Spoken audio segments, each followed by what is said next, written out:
Hello friends, എല്ലാവർക്കും നമസ്കാരം. നിങ്ങളേവരും കാത്തിരിക്കുന്ന നയനയുടെയും ആദർശിൻ്റെയും ഇന്നത്തെ വിശേഷത്തിലേക്ക് എല്ലാ കൂട്ടുകാർക്കും സ്വാഗതം. എല്ലാവർക്കും നല്ലൊരു ദിവസം ആശംസിച്ചുകൊണ്ട് തന്നെ നമുക്ക് ഇന്നത്തെ സൂപ്പർ ഹിറ്റ് വിശേഷത്തിലേക്ക് കടന്നാലോ. തുടങ്ങുമ്പോൾ തന്നെ കാണിക്കുന്നത് ആദർശിനെയും കനകദുർഗേനെയാണ്. അങ്ങനെ ആദർശ് ചോദിച്ചു, അല്ല നയന എവിടെ പോയതാണെന്ന് വല്ലതും പറഞ്ഞായിരുന്നു എന്ന് ചോദിച്ചപ്പം, ഇല്ല മോനെ, നയന എവിടെ പോയതാണെന്ന് എന്നോട് പറഞ്ഞില്ല. അല്ല മോനോടൊന്നും പറഞ്ഞില്ലേ? മോനോട് പറഞ്ഞിട്ടല്ലേ പോയത്? ഇല്ല, അവൾ എന്നോടൊന്നും പറയാറില്ലല്ലോ. അതാണ്. അതെ, ഭർത്താക്കന്മാരോടെല്ലാം പറയണമെങ്കിൽ മോൻ അതുപോലെ തന്നെ നിൽക്കണം. അതുപോലെ നിന്നാൽ മാത്രമല്ലേ അവളെല്ലാം മോനോട് തുറന്നു പറയത്തുള്ളൂ. ഒരു ഭാര്യയും ഭർത്താവുമായ അങ്ങോട്ടും ഇങ്ങോട്ടും തുറന്നൊക്കെ പറയണം. പേടിച്ചല്ല ജീവിക്കേണ്ടത്, ബഹുമാനിച്ചാണ് ജീവിക്കേണ്ടത്. മോന് അങ്ങനെ ഒന്ന് നിന്ന് നോക്കിയേ, അവളെല്ലാം തുറന്നു പറയും. അവൾ എവിടെ പോവാണ്, അവൾ എന്തിനു പോവാണ് എന്നൊക്കെ പറയുമെന്ന് പറഞ്ഞപ്പം, അതൊന്നും എനിക്കറിയേണ്ട കാര്യമില്ല. പിന്നെ അവൾ ഇനിയിപ്പോൾ എവിടെ പോയാലും എനിക്ക് പ്രശ്നമൊന്നുമില്ല, അത് വേറെ കാര്യം എന്ന് പറയുമ്പോൾ, അതെന്താ മോനെ അങ്ങനെ പറഞ്ഞത്? അത് പിന്നെ ഞാനിപ്പോൾ ചോദിച്ചത് വേറെ ഒന്നും കൊണ്ടും അല്ല ആൻറ്റി. മുത്തശ്ശനും മുത്തശ്ശിയും ചോദിച്ചു കഴിഞ്ഞിട്ടുണ്ടെങ്കിൽ എനിക്ക് പറയണ്ടേ? മുത്തശ്ശൻ ചോദിക്കും, അവൾ എവിടെ പോയി, നിന്നോട് പറഞ്ഞില്ലേ എന്നൊക്കെ. അപ്പോൾ എനിക്കൊരു ആൻസർ ഉണ്ടോ എന്നിങ്ങനെ ചോദിച്ചു കഴിഞ്ഞപ്പോഴത്തേക്കും, അല്ല മുത്തശ്ശനും മുത്തശ്ശിക്കും വേണ്ടിയാണോ മോൻ ജീവിക്കുന്നത്? മോൻ ജീവിക്കുന്നത് അവർക്ക് വേണ്ടിയാണോ? അത് പിന്നെ ആൻറ്റി, എൻ്റെ മുത്തശ്ശൻ്റെ കാര്യം ആൻറ്റിക്ക് അറിയാമല്ലോ. മുത്തശ്ശന് ആ രോഗമുള്ളത് കൊണ്ട് തന്നെ മുത്തശ്ശൻ്റെ സന്തോഷം മാത്രമാണ് ഞാനിപ്പോൾ ആഗ്രഹിക്കുന്നത്. മുത്തശ്ശൻ സന്തോഷത്തോടും സമാധാനത്തോടും കൂടിയിരിക്കണം. അതിനുവേണ്ടിയാണ് ഞാൻ ഇത്ര കഷ്ടപ്പെടുന്നത്. അല്ല മോനെ എന്തിനും ഇത്ര കഷ്ടപ്പെടുന്നത്? മോനെ, ഞാനൊരു കാര്യം പറയട്ടെ, മുത്തശ്ശനും മുത്തശ്ശിക്കും നിങ്ങൾ ഒന്നിക്കുന്നത് തന്നെയാണ് ഇഷ്ടം. നീ ഇപ്പോൾ പറഞ്ഞല്ലോ മുത്തശ്ശനും മുത്തശ്ശിയുടെയും സന്തോഷമാണ് നീ ആഗ്രഹിക്കുന്നത്, മുത്തശ്ശന് സമാധാനവും സന്തോഷവും ഒക്കെ വേണമെന്ന്. എങ്കിൽ പിന്നെ നിങ്ങൾ രണ്ടുപേരും ഭാര്യയും ഭർത്താവുമായിട്ട് ജീവിച്ച് തുടങ്ങണം. എന്നാൽ മാത്രമേ മുത്തച്ഛന് സമാധാനവും സന്തോഷവും ഒക്കെ ഉണ്ടാകത്തുള്ളൂ. ആ മനുഷ്യൻ്റെ സമാധാനവും സന്തോഷവും ആഗ്രഹിക്കുന്നുണ്ടെങ്കിൽ മോൻ ആദ്യം അതാ ചെയ്യേണ്ടതെന്ന് പറഞ്ഞു. ഇത് കേട്ട് കഴിഞ്ഞപ്പോഴത്തേക്കും നമ്മുടെ ആദർശമൊന്നും മിണ്ടുന്നില്ല കേട്ടോ. അപ്പോഴേക്കും കനകദുർഗ പറഞ്ഞു, നിങ്ങൾക്കിടയിലെ പ്രശ്നം നിങ്ങൾ തന്നെ തീർക്കണം, ഞാൻ വരാൻ പോകുന്നില്ല. അല്ല ആൻറ്റി ഒന്ന് വിളിച്ച് ചോദിച്ചു നോക്കുമോ? അല്ല മോന് വിളിച്ചാൽ എന്നാ കുഴപ്പമിരിക്കുന്നത്? അത് ശരിയാ, ഞാൻ വിളിച്ചാലും കുഴപ്പമൊന്നുമില്ല. പറയാതെ പോയതുകൊണ്ട് വിളിക്കണോ വേണ്ടയോ എന്നാണ് ഞാനിപ്പോൾ ആലോചിക്കുന്നത്. എന്ന് വെച്ച് വിളിക്കാതിരിക്കുന്നതിൽ അർത്ഥമൊന്നുമില്ല. അപ്പം പിന്നെ വിളിക്കാം അല്ലേ? മോൻ ധൈര്യമായിട്ട് വിളിക്കുന്നേ, അതിനിപ്പോൾ എന്താ? അങ്ങനെയൊന്നുമില്ല, മോനൊന്ന് വിളിച്ച് ചോദിക്കാൻ പറഞ്ഞു. ഏതായാലും ആദർശ് അങ്ങ് പോയിട്ടോ. അപ്പോഴത്തേക്ക് നമ്മുടെ കനകദുർഗ മനസ്സിൽ വിചാരിച്ചു, ആകെ സമനില തെറ്റി നിൽക്കുകയെന്നാണ് തോന്നുന്നത്. ചെറുക്കൻ്റെ വെപ്രാളം കണ്ടാൽ അറിയാമല്ലോ എന്ന് പറഞ്ഞല്ല, ഇങ്ങനെ മനസ്സിലാലോചിച്ചു. പിന്നെ കാണിക്കുന്നത് നമ്മുടെ ഗോവിന്ദനെയാണ്. അപ്പം നന്ദു എങ്ങോട്ട് ഇറങ്ങിയപ്പോഴത്തേക്കും ഗോവിന്ദൻ ചോദിച്ചു, അല്ല നീ എങ്ങോട്ട് പോവാ മോളെ? അത് നയനേച്ചിക്ക് എന്നെ ഒന്ന് കാണണമെന്ന് പറഞ്ഞു, അതുകൊണ്ട് ഞാൻ പോവാ. അല്ല കാരണം എന്താണെന്ന് പറഞ്ഞോ? ഇല്ല, കാരണം എന്താണെന്നൊന്നും പറഞ്ഞില്ല. നയനെ തന്നെ കാണാനാണോ മോള് പോകുന്നത്? അതെ അച്ഛാ, സംശയം ഉണ്ടെങ്കിൽ അച്ഛനും കൂടെ എൻ്റെ കൂടെ പോരെ? എനിക്ക് സംശയമൊന്നുമില്ല. പിന്നെ നിന്നോട് പുറത്തേക്ക് പോകാൻ ഞാൻ പറഞ്ഞല്ലോ, ഇവിടെ പൂട്ടിയിടേണ്ട കാര്യമൊന്നുമില്ല. പിന്നെ കാണാൻ പാടില്ലാത്തവരെ കാണരുത്. പിന്നെ അതിൻ്റെ പേരിലൊരു സംസാരമോ വിഷയമൊന്നും ഉണ്ടാവരുത്. എനിക്ക് അത്രയും മാത്രമേ ഉള്ളൂ. ഇല്ല അച്ഛൻ വേണമെങ്കിൽ നയനേച്ചി വിളിച്ച് ചോദിച്ചോ. നയനേച്ചി പറഞ്ഞിട്ടാ ഞാൻ നയനേച്ചിനെ കാണാൻ പോകുന്നത്. അതും വീട്ടിലേക്ക് ചെല്ലണ്ട, പുറത്ത് വെച്ച് കാണാമെന്നാണ് പറഞ്ഞത്. അല്ല ഇവിടെ വന്നിട്ട് മോളെ, അവൾ ആകെ വിഷമിച്ചാണ് പോയത്. ചായ പോലും കുടിക്കാതെ. എന്തോ അവളുടെ മനസ്സിനകത്തുണ്ട്, അത് പറയാനായിരിക്കും മിക്കവാറും മോളെ വിളിപ്പിച്ചേക്കുന്നതെന്ന് പറഞ്ഞു. അപ്പം നന്ദു പറഞ്ഞു, അങ്ങനെ തന്നെ അച്ഛാ എൻ്റെയും വിശ്വാസം. മോളെ, ഇനിയിപ്പം നിൻ്റെ കാര്യങ്ങൾ എന്തെങ്കിലും അറിഞ്ഞു കാണുമോ അനിയുമായിട്ടുള്ള അടുപ്പത്തെക്കുറിച്ചൊക്കെ? അത് പിന്നെ അച്ഛ എന്തോ എനിക്ക് അറിയില്ല. അതിനിയിപ്പോൾ അറിഞ്ഞിട്ടാണോന്നും എനിക്കറിയില്ല. ഫോണിൽ കൂടെ പറയാൻ പറ്റുന്നതാണെങ്കിൽ പറയാൻ ഞാൻ പറഞ്ഞു. പക്ഷേ ചേച്ചി പറഞ്ഞു നേരിൽ കാണണം, നേരിൽ സംസാരിക്കണം എന്ന് തന്നെ.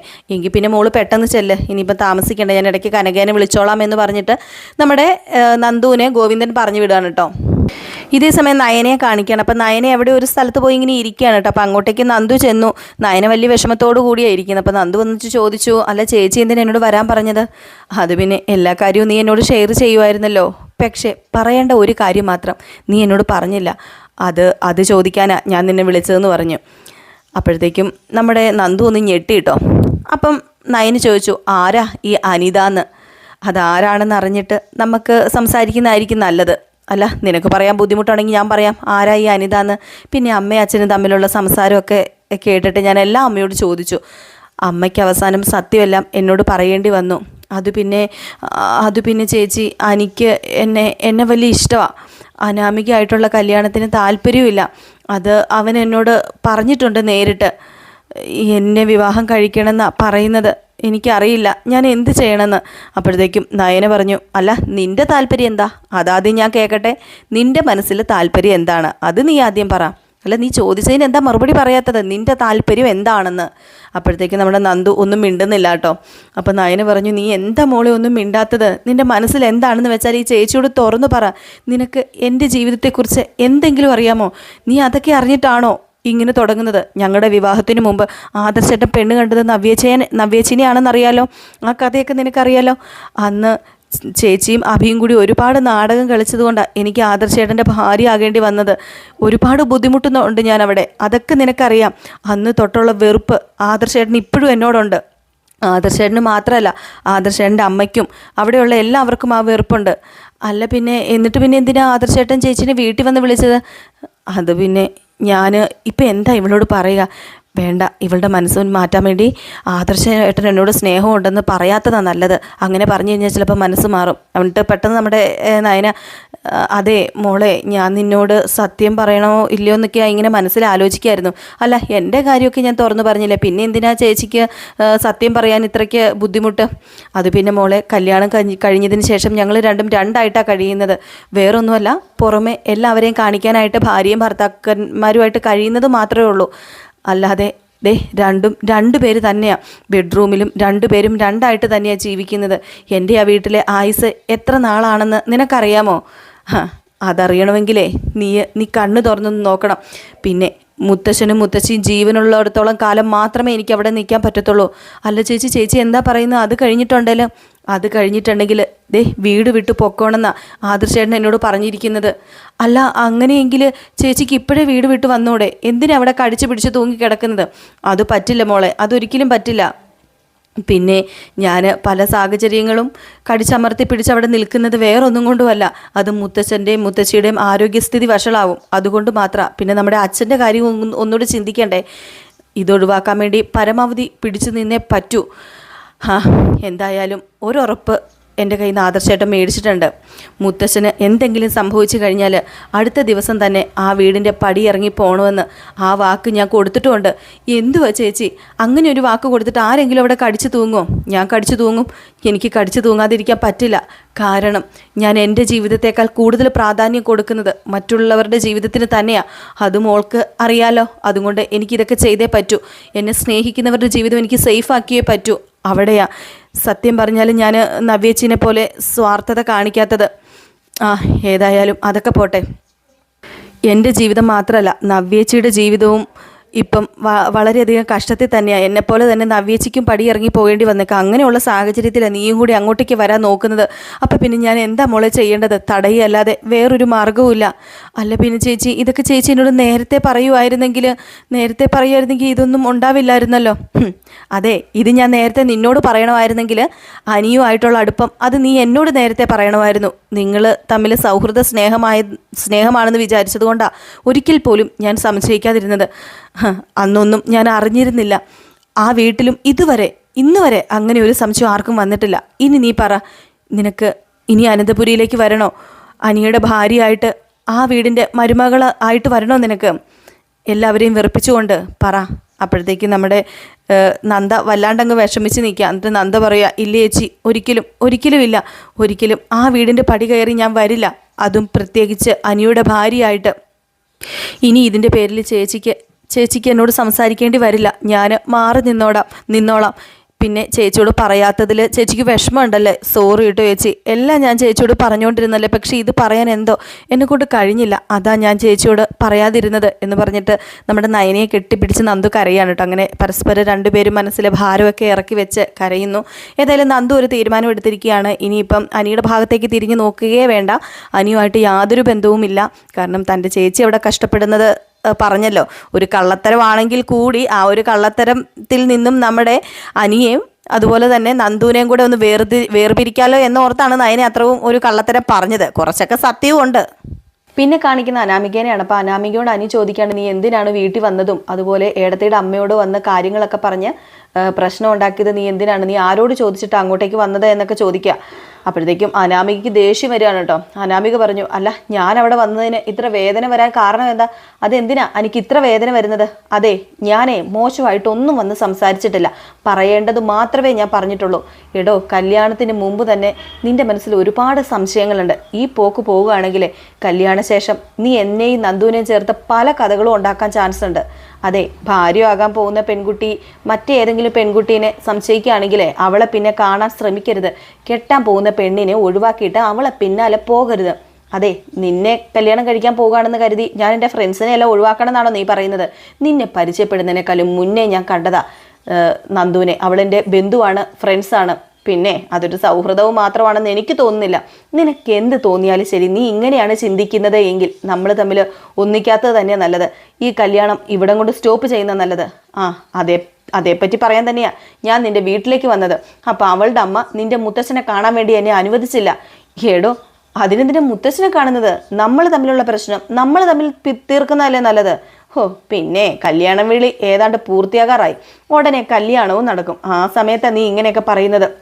ശരിക്കും നീ അനന്തപുരിയിലെ മൂർത്തി സാറിൻ്റെ കൊച്ചുമോൻ തന്നെയാണോ? അതെ, നിനക്ക് അങ്ങനെ ഒരു സംശയമുണ്ട്. നീ എന്നെ കെട്ടണ്ട, അതാ നല്ലത്. അതെ, ഈ ബന്ധം ഉറപ്പിച്ചത് നമ്മൾ രണ്ടും മാത്രമല്ലല്ലോ, നിന്റെ മുത്തച്ഛനും മുത്തശ്ശിയും എൻ്റെ അച്ഛനും അമ്മയും ഒക്കെ കൂടിയ എല്ലാവരും കൂടെ ചേർന്ന്. അപ്പം ഇതെല്ലാവരും അറിയുക തന്നെ ചെയ്യണം. എൻ്റെ പൊന്നനാമിക, എനിക്ക് നിന്നെ ഉൾക്കൊള്ളാൻ കഴിയുന്നില്ല. ഈ എടുത്തുചാട്ടം എനിക്ക് പറ്റില്ലത്. എൻ്റെ മനസ്സമാധാനം കളയാനല്ല ഞാൻ ഒരുത്തിൻ്റെ ജീവിതത്തിലേക്ക് കൂട്ടിക്കൊണ്ട് വരുന്നത്, കൈ പിടിച്ച് കൂടെ നടക്കാനാ. ഇന്നത്തെ പെൺകുട്ടികൾക്ക് കല്യാണത്തോട് താല്പര്യമില്ലെന്നും എനിക്കറിയാം. പകുതി മനസ്സോടു കൂടി തന്നെ എല്ലാവരും ഭർത്താവിൻ്റെ ജീവിതത്തിലേക്ക് പോകുന്നത്. അങ്ങനെയുള്ളപ്പം കല്യാണത്തിന് മുമ്പ് പൊട്ടലും ചീറ്റലും ഉണ്ടെങ്കിലേ വേണ്ടെന്ന് വെക്കുന്നത് തന്നെയാണ് നല്ലത്. എന്താണെങ്കിലും നിന്റെ മനസ്സെന്താണെന്ന് നീ തുറന്ന് കാണിച്ചല്ലോ. ഇനി എന്ത് വേണമെന്നേ എനിക്കറിയാം. ബാക്കി എന്താണെന്ന് വെച്ചാലേ ഞാൻ ഇനി ചെയ്തോളാം എന്ന് പറഞ്ഞ് അനാമിക അങ്ങ് പോവാണ് കേട്ടോ.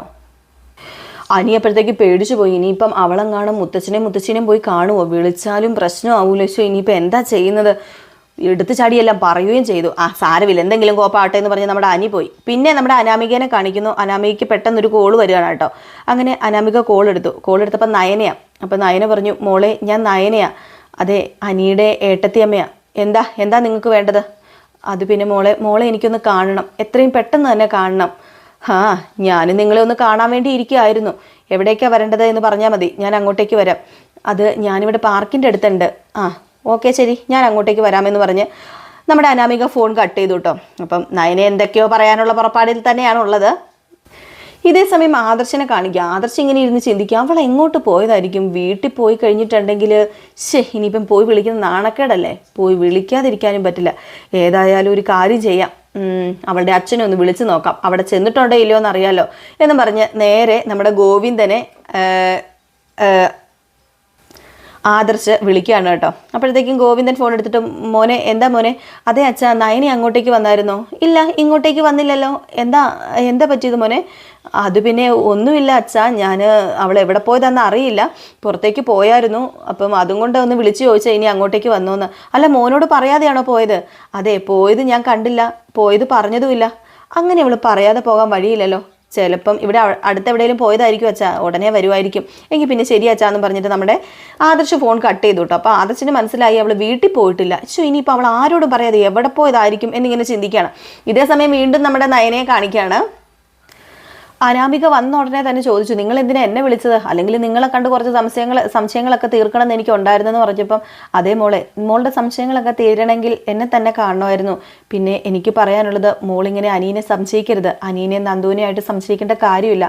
ഞാൻ ഉറപ്പ് തരിക, അവർ തമ്മിൽ അങ്ങനെ ഒരു ബന്ധമില്ല.